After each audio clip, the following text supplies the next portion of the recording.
Hello friends, we all know that internet is a very big power today. Internet ने हम सबको इतना ज़्यादा एम्पावर कर दिया है कि we have the source of infinite type of informations. आज हमें किसी भी सब्जेक्ट पर, किसी भी टॉपिक पर कोई भी रिलेटेड इंफॉर्मेशन चाहिए तो एक पलक झपकते ही हम इंफॉर्मेशंस गैदर कर सकते हैं।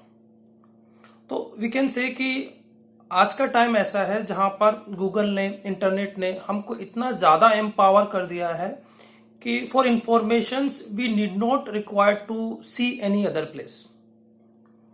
और ये एम्पावरमेंट हमको सब जगह से मिल गया। It is not like that कि वो एम्पावरमेंट कुछ लोगों के पास में है। Now this empowerment is available with all the people.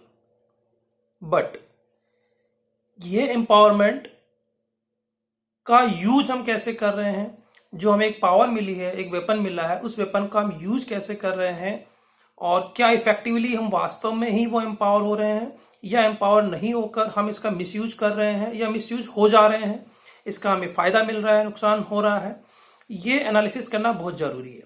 No doubt कि आज हम जितने अवेयर इंफॉर्मेशंस के बारे में हैं, आज से 5 साल पहले, 10 साल पहले या 20 साल पहले तो सोचते भी नहीं थे। तो इंटरनेट की स्पीड ने और गूगल ने मिला के हमें वो सारी एम्पावरमेंट और सारी चीजें हमें दी है जिसका हम एक इनफाइनाइट फायदा उठा सकते हैं अपने लिए, अपनी फैमिली के लिए और अपने कंट्री के लिए। क्योंकि गूगल आपको वो सब देता है जिसकी रिक्वायरमेंट आपको है, गूगल वो सब आपको देता है। लेकिन गूगल को एक्चुअली ये नहीं पता है कि आपकी स्पेसिफिक रिक्वायरमेंट कितनी है और कितने टाइम के लिए है। ये वैसी बात है कि suppose someone is ill in our family, he is not well, और हम डॉक्टर के पास जाएं या गूगल पे इंफॉर्मेशन देखें कि for this type of disease which medicine is suitable. अब वहां पर गूगल आपको उसका केमिकल नाम दे दे या डॉक्टर आपको उसका केमिकल नाम दे दे, बायोलॉजिकल नाम दे दे और कहे कि आप ये मेडिसिन मार्केट से ले सकते हैं और इस मेडिसिन के थ्रू आप ट्रीटमेंट कर सकते हैं। But in market there are hundreds of brands available for that medicine. तो अब आप क्या करेंगे? क्या आप उन सभी मेडिसिन पर जो मार्केट में डिफरेंट नेम से अवेलेबल हैं, डिफरेंट ब्रांडिंग की, क्या आप सभी पर रिसर्च करेंगे? और अगर आप रिसर्च करेंगे तो उसमें कितना टाइम लगेगा और उस टाइम को कंज्यूम करते हुए क्या आप ट्रीटमेंट कर पाएंगे? नहीं, क्योंकि हमें पता है कि once a family member is not well, हमें ट्रीटमेंट तुरंत ही देना है। We can not wait for it. तो there is a time limit, उस टाइम लिमिट के अकॉर्डिंग ही हम वर्क कर सकते हैं। उस टाइम लिमिट के बियॉन्ड जाकर हम वर्क नहीं कर सकते।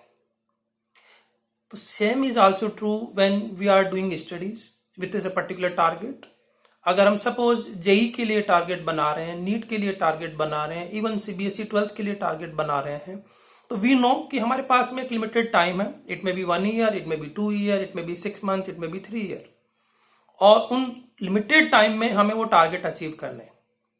तो अगर हम सपोज कोई टॉपिक स्टडी करना चाहते हैं और इंटरनेट पे जाके हमने सर्च किया और सर्च करने पर हमें सपोज 90 वीडियोज पर्टिकुलर टॉपिक के अवेलेबल हो गए, सीरीज वाइज 1 2 3 4। नॉर्मली ये वीडियोज उनकी पॉपुलैरिटी के बेस पे होते हैं। अब आप कैसे रिस्क लोगे कि वो पॉपुलैरिटी किस तरीके की है? वो पॉपुलैरिटी इसलिए है कि टीचर ने बहुत अच्छा पढ़ाया, या टीचर ने बहुत फन वे में पढ़ाया, या टीचर का एम केवल ये था कि ज्यादा से ज्यादा स्टूडेंट्स को अट्रैक्ट करना है, इसलिए वहां पर कंटेंट कम था, फन ज्यादा था, या उस फन में ऑथेंटिसिटी कितनी थी? How you will be able to know? और suppose if you try to get that कि मुझे सबसे बेस्ट वीडियो देखना है, तो will you able to invest for reading one topic to see the 90 videos? Then you will be able to conclude कि उन 90 में से अच्छा कौन सा है। तो जहां पर कुछ बेनिफिट्स हैं वहां पर नुकसान बहुत ज्यादा है। तो वी हैव टू अंडरस्टैंड कि किन चीजों के लिए इंटरनेट अच्छा है, किन चीजों के लिए गूगल अच्छा है और किन चीजों के लिए गूगल अच्छा नहीं है। तो डेफिनेटली अगर हम ऑनलाइन टीचिंग केवल अपनी पसंद का वीडियो देखते हुए या अपनी पसंद के टीचर्स को देखते हुए अगर हम करने की स्टार्ट करेंगे तो we get a lot of you can say problems for us, क्योंकि कोई भी आपका जो तरीका है इंटरनेट पे स्टडी करने का वो फुल प्रूफ नहीं हो सकता। There is a huge risk. जब आप एक टीचर के साथ में ऑफलाइन स्टडी कर रहे हैं तो यू नो कि वो टीचर कैसा है, उनके किस तरह रिजल्ट्स आए हैं, और you can establish a connectivity with the teacher in the classroom. तो definitely for such type of teaching, मतलब ऑनलाइन दिस फॉर्मेट अभी जो अवेलेबल है हम लोगों के लिए, this type of online teaching can not replace offline teaching. जब तक कि वो गोल ओरिएंटेड नहीं होगी, टारगेट ओरिएंटेड नहीं होगी, तो उससे आपको फायदा नहीं हो सकता, नुकसान ज्यादा हो सकता है। तो हम सब चीजों के लिए इंटरनेट का यूज नहीं कर सकते। हमें समझना पड़ेगा कि किन चीजों के लिए हम इंटरनेट का यूज कर सकते हैं, किन चीजों के लिए इंटरनेट का यूज नहीं कर सकते। तो केयरफुली हमारी अवेयरनेस इस चीज की होनी चाहिए कि आज जो हम एम्पावर हुए हैं इंटरनेट से, उस इंटरनेट में हम टाइम वेस्टिंग ज्यादा कर रहे हैं या टाइम यूटिलाइज ज्यादा करें। For the specific need you required specific guidance, specific teachers. क्योंकि जब आप स्पेसिफिक गाइडेंस में, पर्सनल टच में, स्पेसिफिक टीचर्स के साथ में स्टडी करेंगे, they know your input and output. उनको आपकी स्ट्रेंथ पता है। इंटरनेट में जो टीचर ऑनलाइन पढ़ा रहे हैं उनको आपकी स्ट्रेंथ और आपकी वीकनेस नहीं पता। उनका एक ही टारगेट हो रहा है कि वो आपको गैदर करना चाहते हैं, अपनी पॉपुलैरिटी गेन करना चाह रहे हैं। तो कंटेंट से ज्यादा वहां पर दूसरी चीजें ज्यादा एग्जिस्ट कर रही हैं। And as a serious aspirant you can not afford कि आप इतना टाइम वेस्ट करें। तो one thing is very true, internet ने हमको बहुत पावर दी है, लेकिन साथ साथ में हमें ये समझना है और उस समझदारी को लेने के लिए अपने आप को, माइंड को ट्रेन करना है कि कितना टाइम मुझे इस इंटरनेट पे देना है और क्यों देना है।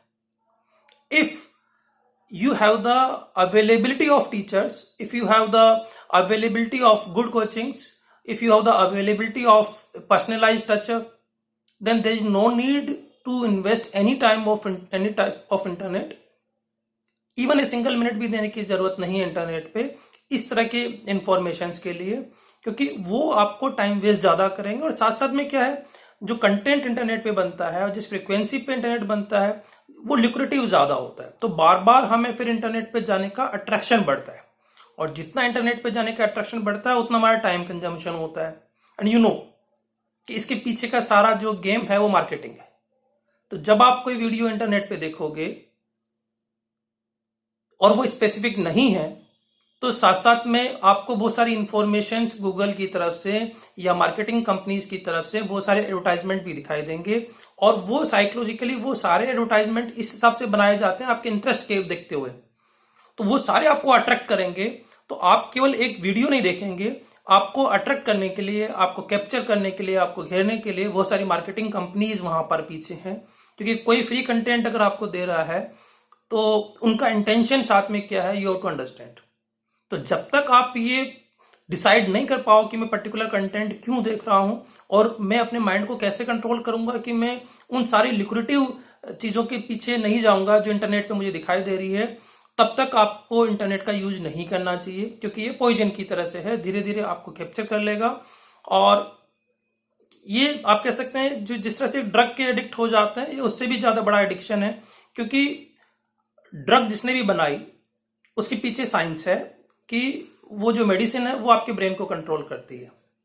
पर इंटरनेट से रिलेटेड जितनी भी चीजें बनी हैं उसके पीछे उससे बड़ी साइंस है, और साइकोलॉजिकल साइंस है। क्योंकि वो साइकोलॉजिकली वो जो कंटेंट बनाते हैं इस तरीके के बनाते हैं कि आप डे और नाइट उन सारे कंटेंट्स में अपने आप को इन्वॉल्व कर लो, आपकी थॉट प्रोसेस धीरे धीरे वीक हो जाए, and again you become edict of this type of content. क्योंकि अल्टीमेटली उनका एम क्या है, उनको मनी अर्न करनी है आपसे, और वो मनी अर्न करने के लिए आपको पहले लिक्रेटिव बना रहे। तो यू हैव टू अंडरस्टैंड कि हमें इंटरनेट को कैसे यूज करना है। एंड डेफिनेटली स्पेसिफिक टीचिंग के लिए आपको स्पेसिफिक गाइडेंस हमेशा चाहिएगी। तो ऑनलाइन टीचिंग कभी भी ऑफलाइन टीचिंग को रिप्लेस नहीं कर पाएगी, और स्पेसिफिक बड़े टारगेट्स हम फ्री कंटेंट से नहीं अचीव कर सकते। That is for sure. Best of luck.